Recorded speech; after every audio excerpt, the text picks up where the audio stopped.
किसी राज्य में एक बंजारा और बंजारन रहते थे। यूं तो उनके पास किसी चीज की कोई कमी नहीं थी। उनके पास सुख सुविधा के सारे साधन थे। फिर भी वे बड़े दुखी रहते थे क्योंकि उनकी कोई संतान नहीं थी। वेद, हकीम, पूजा पाठ सारे उपाय करके देख लिए, फिर भी बंजारा और बंजारन को संतान सुख प्राप्त नहीं हुआ। बंजारा तो अब मान चुका था कि उसे अब निसंतान ही पूरा जीवन काटना पड़ेगा, परंतु उसकी पत्नी का दिल नहीं मानता था। वह हमेशा ईश्वर की भक्ति में लगी रहती थी। उसे लगता था कि ईश्वर उसकी विनती एक न एक दिन जरूर सुनेंगे और उसकी सुनी गोद भर देंगे। बंजारा हमेशा अपनी पत्नी से कहता था, अरे भाग्यवान, अब बस भी करो। कितनी बार ईश्वर से मांगोगी? अगर ईश्वर की यही मर्जी है कि हम निसंतान ही रहे तो यही सही। परंतु बंजारन बंजारे की एक न सुनती। वह रोज बंजारे के काम पर जाने के बाद पूजा पाठ में लगी रहती और ईश्वर से उसकी सुनी गोद भरने की विनती करती रहती। जो समय बचता था उसमें वह घर में आने वाले पक्षियों को दाना डालती थी और दाना चुगते हुए पक्षियों को दिन भर निहारती रहती थी। एक बार एक तोता मैना का जोड़ा उनकी छत पर आया और घोंसला बनाकर रहने लगा। घोंसले में मैना ने एक अंडा दिया। तोता मैना रोज सुबह भोजन की तलाश में उड़ जाते और शाम होने पर वापस अपने घोंसले में आ जाते। बंजारन रोजाना ये देखा करती थी। एक दिन ऐसा हुआ कि तोता मैना का जोड़ा शाम को लौटकर घोंसले में नहीं आया। यह देखकर वह बहुत परेशान हो गई। उसने कई दिनों तक तोता मैना के वापस आने की राह देखी, परंतु तोता मैना फिर कभी घोंसले में वापस नहीं आए।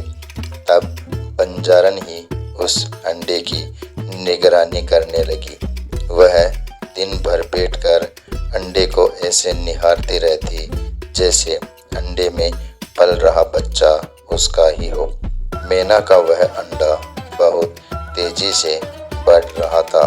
वह हर रोज दुगुना हो जाता था। यह देखकर बंजारन को अब डर लगने लगा था। एक दिन उसने देखा कि अंडा तरबूज जितना बड़ा हो गया था। यह देखकर वह डर के कारण घर से भाग गई और बंजारे को बुलाने चली गई। जब बंजारा और उसकी पत्नी अंडे के पास पहुंचे तो अंडा लुढ़क कर उनके पैरों के पास आ गया। बंजारे ने डरते डरते जैसे ही उस अंडे को हाथ लगाया, वह अंडा फट गया और उसमें से एक छोटी सी प्यारी सी लड़की निकली। बंजारी की पत्नी उस बच्ची को देखकर बहुत खुश हो गई और तुरंत उसको अपने सीने से लगा लिया। वह लड़की मैना की बेटी थी, इसलिए बंजारे और उसकी पत्नी ने उस लड़की का नाम मैना रखा और अपनी बेटी बनाकर उसको पालने लगे।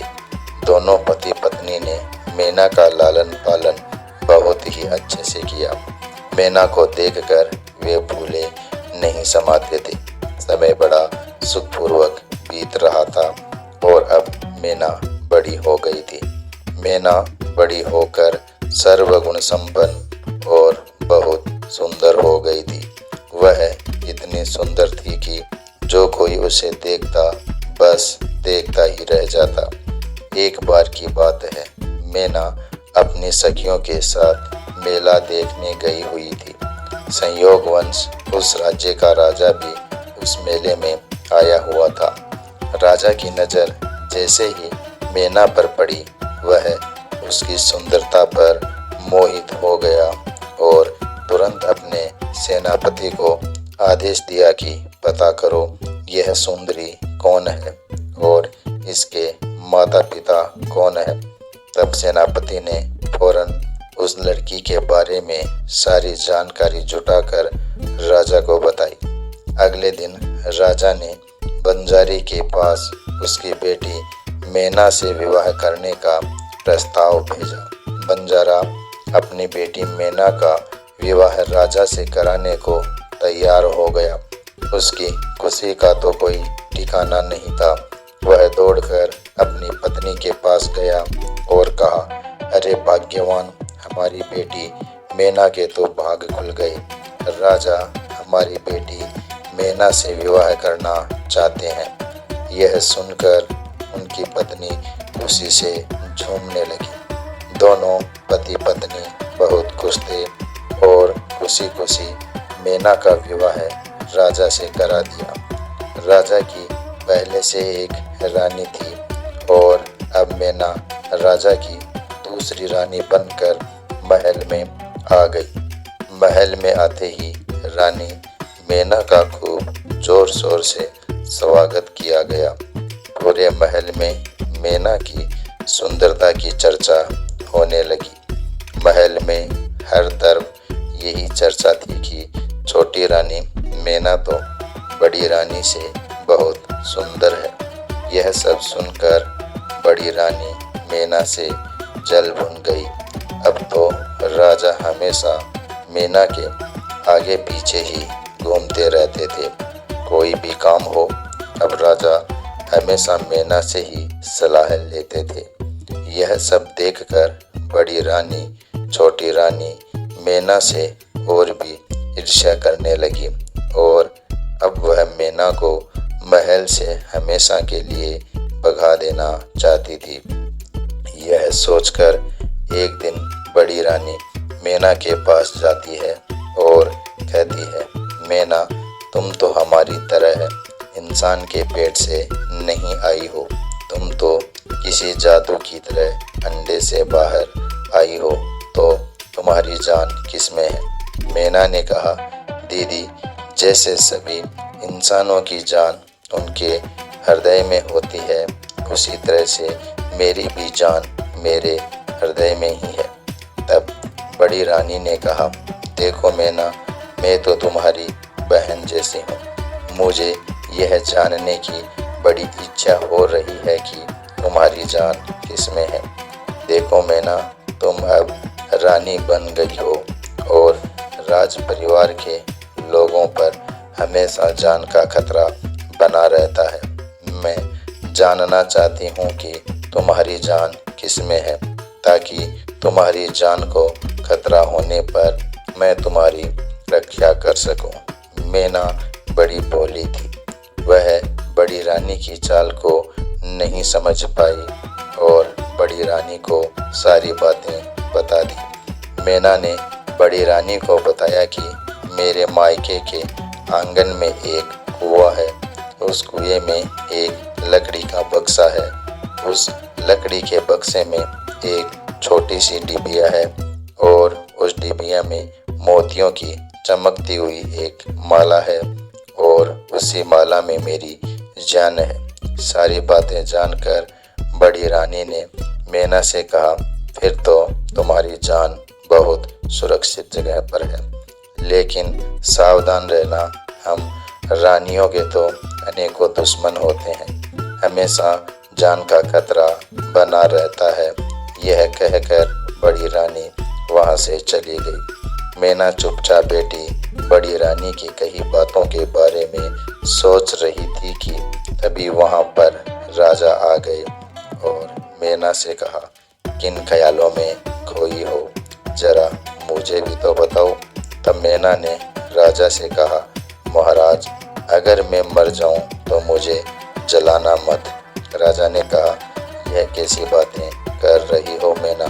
तब मैना ने राजा से कहा, महाराज, मरना तो एक दिन सबको है, परंतु आज मैं अपनी सारी इच्छाएं आपको बताना चाहती हूँ। तब मैना ने कहा, महाराज, जब मैं मर जाऊं तो मेरे शरीर को जलाना नहीं, बल्कि एक महल बनाकर उसके आंगन में मेरे शरीर को रख देना और उस महल के चारों ओर ऊंची ऊंची दीवारें बनवा देना ताकि उस महल के अंदर कोई प्रवेश न कर सके।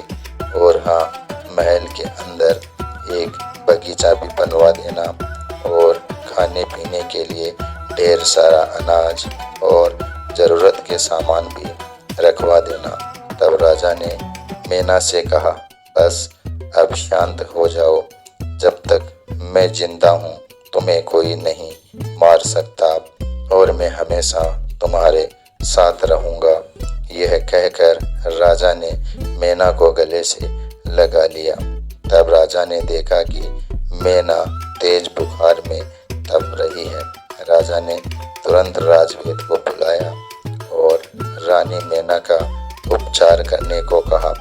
राजवेद ने कुछ जड़ी बूटियां मैना को घोलकर पिलाई और फिर राजा के पास जाकर कहा, महाराज, खुशखबरी है, रानी माँ बनने वाली है। यह सुनकर राजा बहुत खुश हो गया और अपने गले में पड़ी सोने की माला उतारकर राजवेद को दे दी। पूरे राज्य में खुशी की लहर दौड़ गई।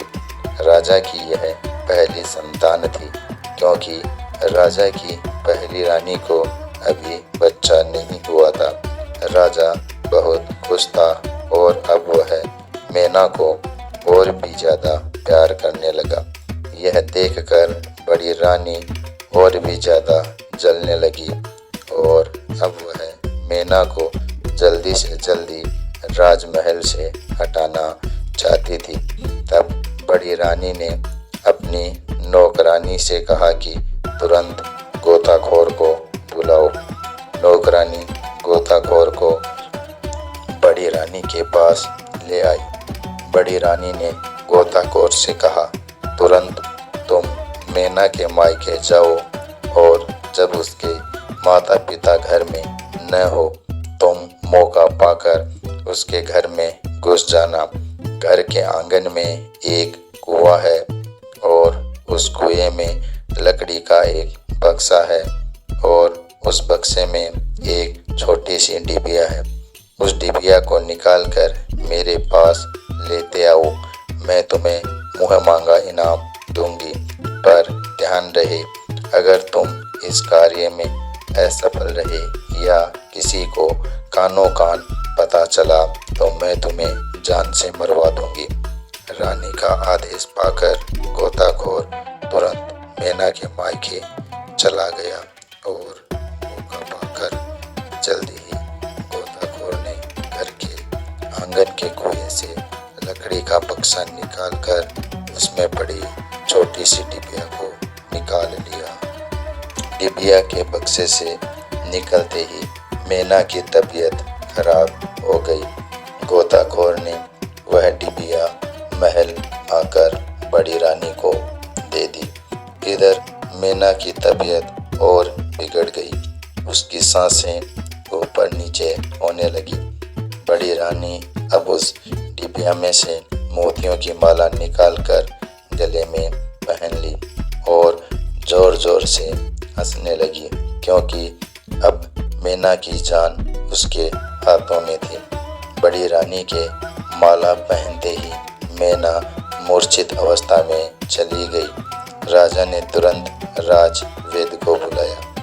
राजवेद ने मैना को देखकर राजा से कहा, महाराज, अब हमारी रानी इस दुनिया में नहीं रही, उनकी मृत्यु हो चुकी है। इतना सुनते ही राजा फूट फूट कर रोने लगा। पूरे महल में मातम सा छा गया। थोड़ी देर बाद राजा का मंत्री राजा के पास आया और राजा से कहा, महाराज, अब छोटी रानी के अंतिम संस्कार का समय आ गया है और अब छोटी रानी के शरीर को जलाने के लिए ले जाना होगा। तब राजा ने मंत्री से कहा, नहीं, हम मैना के शरीर को नहीं जलाएंगे।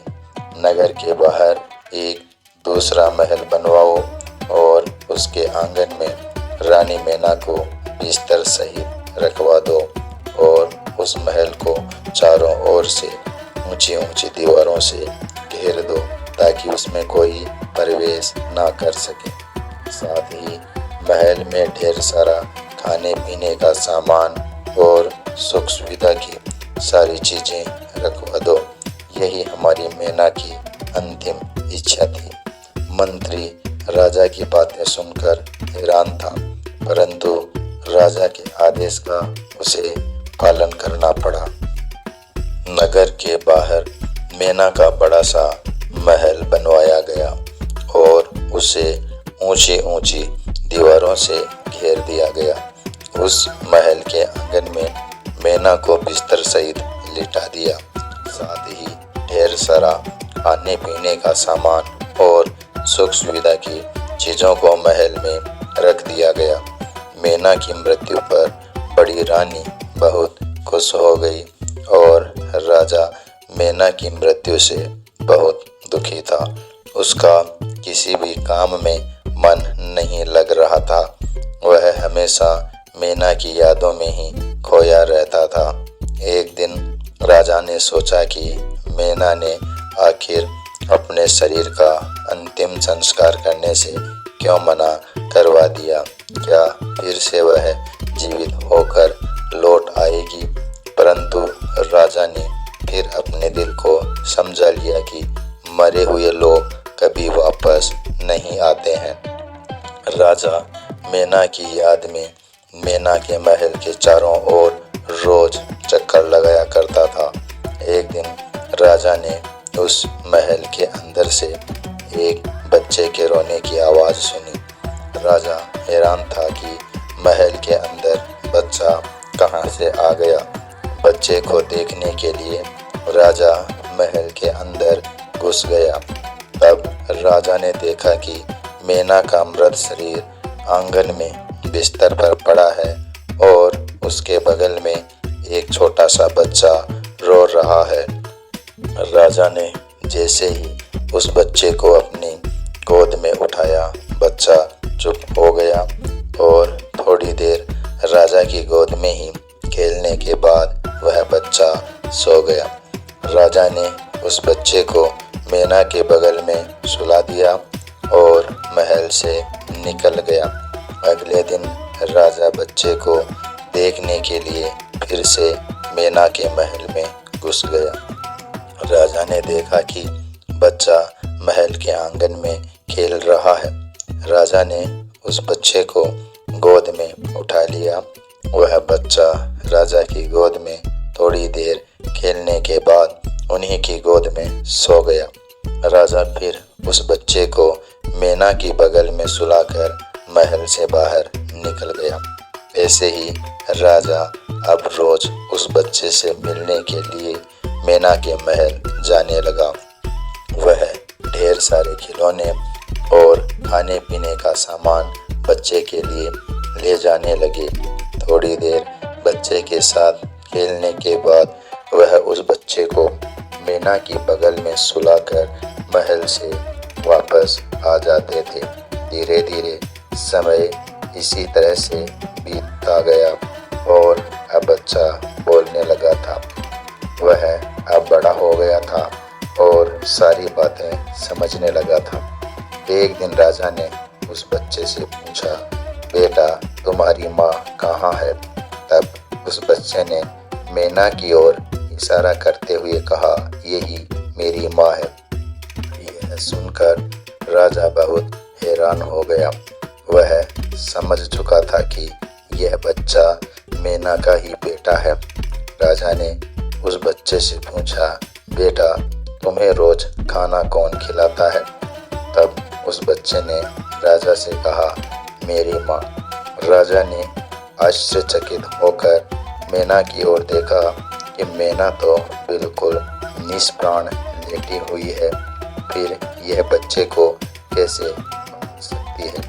राजा ने फिर से बच्चे से पूछा, बेटा तुम्हारी माँ कब जागती है?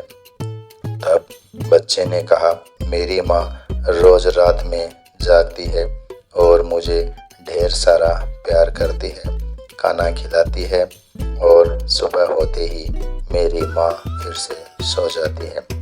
राजा ने फिर बच्चे से कहा, बेटा आज रात में जब तुम्हारी माँ जागेगी तब तुम उससे एक प्रश्न पूछना कि माँ, तुम दिन भर सोती हो और रात में ही क्यों जागती हो?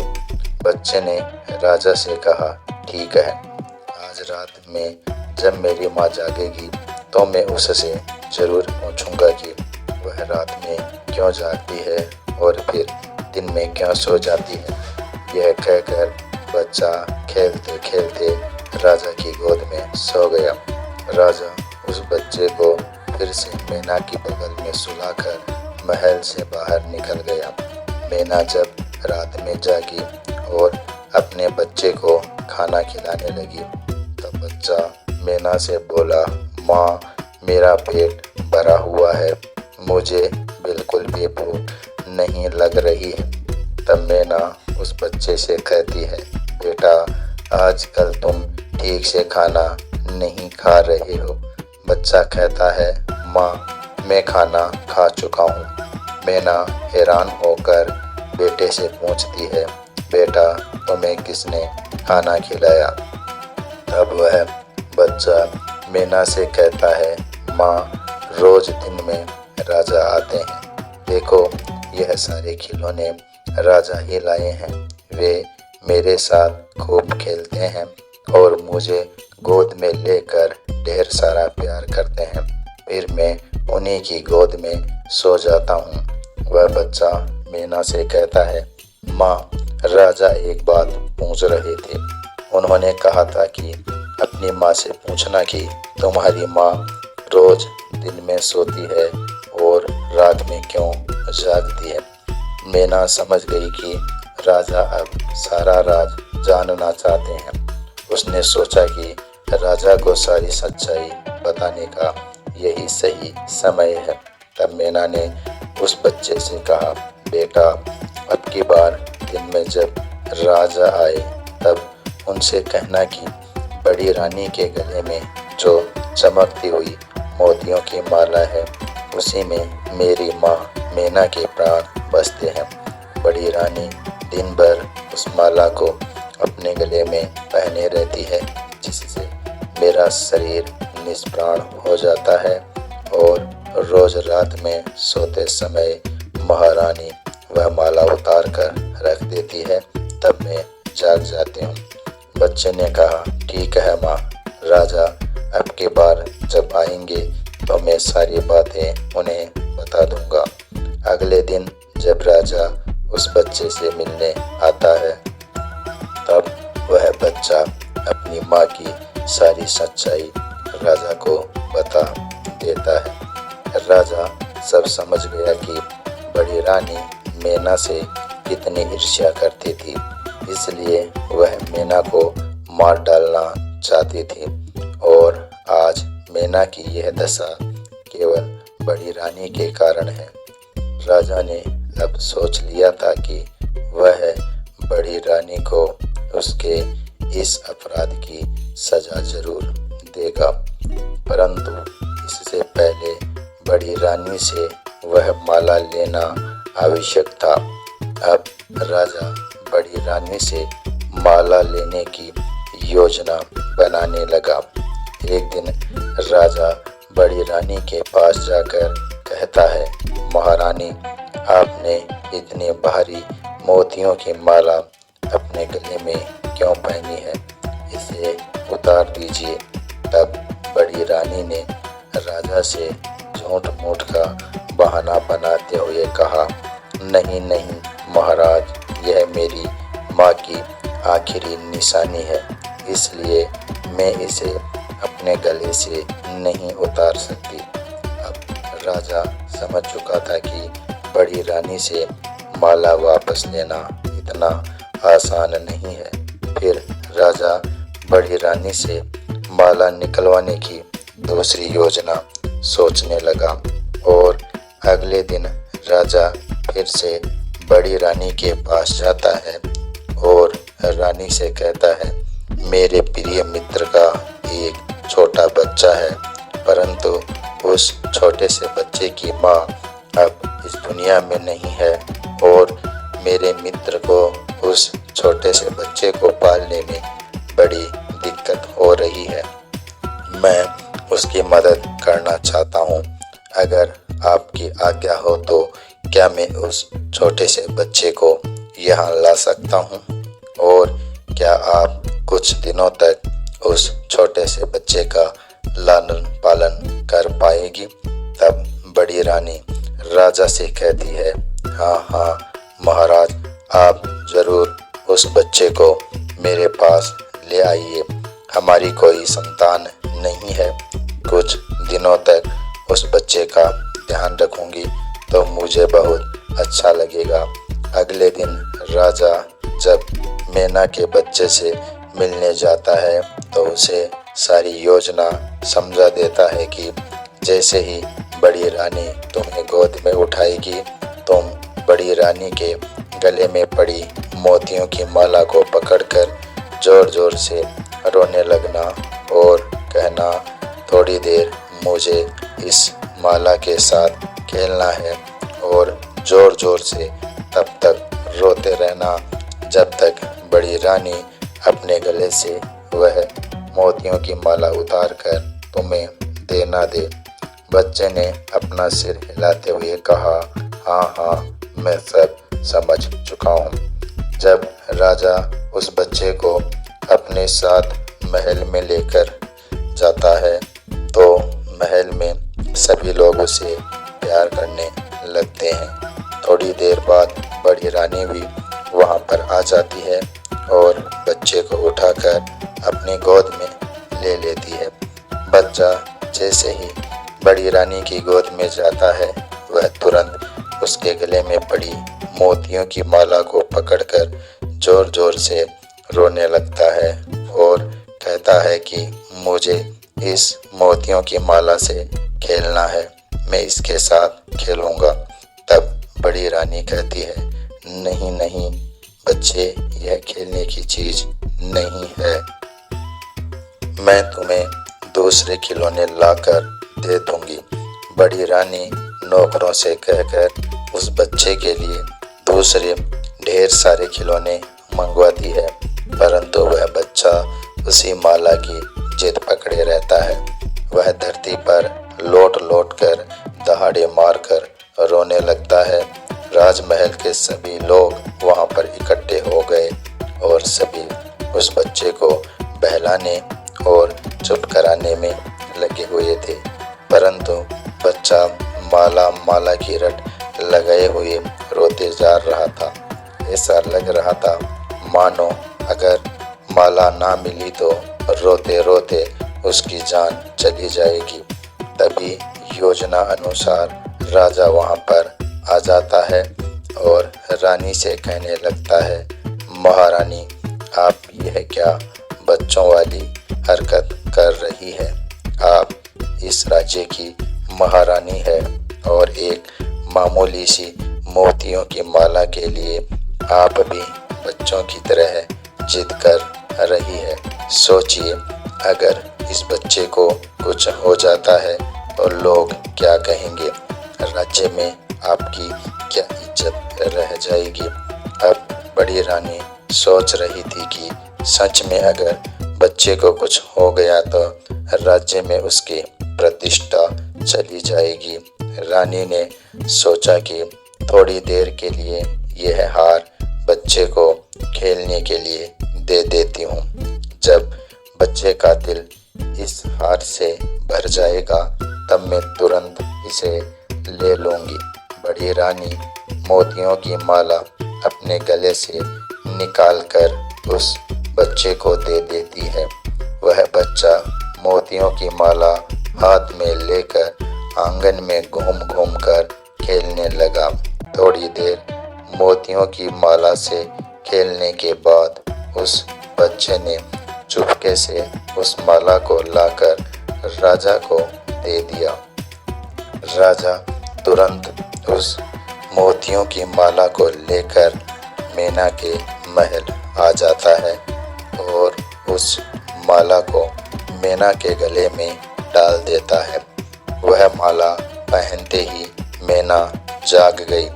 राजा तुरंत मैना को अपने गले से लगा लेता है। मैना राजा को सारी बात बताती है और कहती है, महाराज वह छोटा सा बच्चा आपका ही बेटा है। राजा मीना से कहता है, मैं सारा सच जान चुका हूँ। बड़ी रानी ने तुम्हारे साथ बहुत गलत किया है और उसको उसके किए की सज़ा ज़रूर मिलेगी। तुम अभी कुछ दिनों तक इसी महल में रहो। समय आने पर मैं तुम्हें राजमहल वापस ले जाऊंगा। राजा वह बच्चा भी महल से लाकर मीना को दे देता है और अपने राजमहल लौट जाता है।